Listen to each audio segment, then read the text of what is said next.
नमस्ते दोस्तों, मेरा नाम है लोकेश और आप देख रहे हैं फेल ट्रेडर डायरी। पिछले वीडियो में मैंने बात किया था कि ट्रेडिंग ने मेरे जीवन पे क्या असर डाला।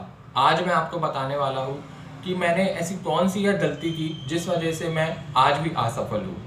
हेलो दोस्तों, अगर आप भी ट्रेडिंग करते हैं या ट्रेडिंग में लगातार लॉस कर रहे हैं तो शायद आप भी वही गलतियाँ कर रहे हैं जो मैंने की थी, जिस वजह से मैं आज भी असफल हूँ।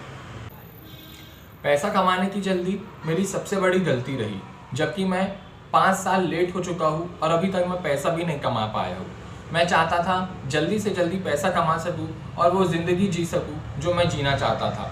कई सारी जगह घूम सकूँ और सबके लिए कुछ खरीद सकूँ। और सच तो ये है कि इस पैसा कमाने की जल्दी के चक्कर में मैं 5 साल लेट हो चुका हूँ। दूसरी मेरी सबसे बड़ी गलती ये रही कि मैं बिना स्ट्रेटेजी के ट्रेड करता था। शुरुआत के 5-6 महीनों में तो मैं सिर्फ भाव देखकर खरीदी बिक्री किया करता था।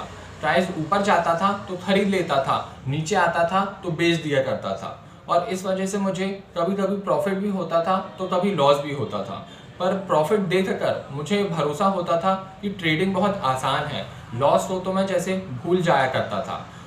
ये बात उस समय की है जब मैं स्टॉक में इंट्राडे किया करता था, जिस वजह से मेरा कैपिटल धीरे धीरे कम होता था।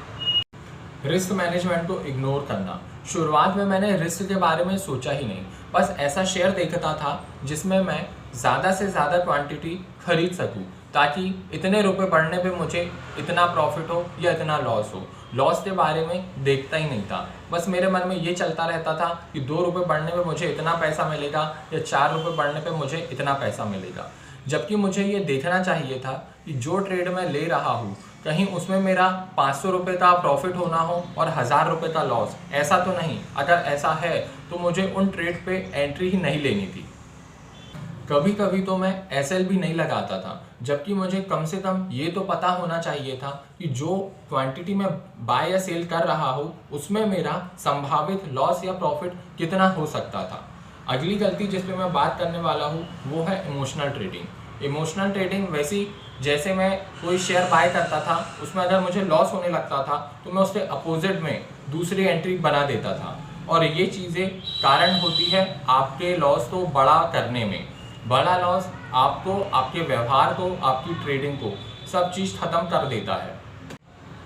और यही कारण है कि आप अपनी ट्रेडिंग जर्नी में बहुत देरी से सफलता पाते हो।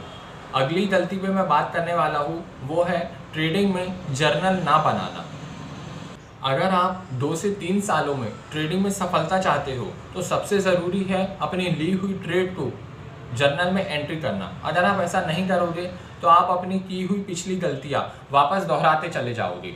आपको जर्नल ऐसी बनानी है जिसे देखकर 1 हफ्ते बाद, 2 हफ्ते बाद आप समझ सको कि मैंने ट्रेड कितनी क्वांटिटी से ली थी, क्यों ली थी, क्या उस समय मेरे अंदर डर तो नहीं था। अगर डर था इसका मतलब ये है कि आपने वहाँ क्वांटिटी ज़्यादा ली है या तो आपकी वो ट्रेड सेटअप पर नहीं थी। अगर आप जर्नल नहीं बनाते हो तो आगे पार्ट और पीछे सा पार्ट वाली कहानी होना तय है। आपको पता होना चाहिए कि ट्रेड आपने क्यों लिया था। जर्नल बनाना कोई बहुत मुश्किल काम नहीं है, उसमें आपको कोई फॉर्मेट नहीं चाहिए। बस आपको ऐसे लिखना है कि आप उसको कुछ दिनों बाद देखकर समझ सको ये ट्रेड का कारण क्या था। बस इतना ही आपको जर्नल में मेंटेन करना है। समय, तारीख, क्वांटिटी, कौन सा शेयर, सब उसमें लिखना है और आपको समझ में आना चाहिए। बस इतना ही होता है जर्नल में।